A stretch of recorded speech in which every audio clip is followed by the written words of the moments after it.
Hello বন্ধুরা, আজকে আবারও একটা অঙ্ক নিয়ে এসেছি সরল সুদের। চলো দেখি আমরা কিভাবে অঙ্কটা খুব তাড়াতাড়ি করবো পরীক্ষার হলে। তো অঙ্কটা চলো পড়ি।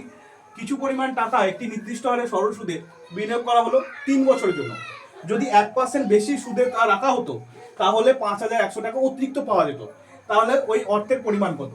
অপশন দেওয়া আছে 1,70,000, 1,50,000, 1,25,000 এবং 1,20,000। ঠিক আছে, তো কি বলেছে, যেহেতু আমরা জানি সরল সুদে প্রতি বছর একই হারে সুদ বাড়ে, তাহলে 3 বছরে 1% হারে বেড়েছে, প্রতি বছর 1% হারে, তাহলে 3 বছরে মোট কত বাড়বে? 3 × 1% মানে টোটাল 3% বাড়বে। আর এই 3% বাড়ার জন্য কত বেড়েছে মোট টাকা? 5,100 টাকা। তার মানে আমরা বলতে পারি যে 3%-এর ভ্যালু 5,100 টাকা। তাহলে যদি 3%-এর ভ্যালু 5,100 টাকা হয়, তাহলে 100%-এর ভ্যালু কত? 3×51 = 1,700, মানে কত? 1,70,000। কোন আনসার?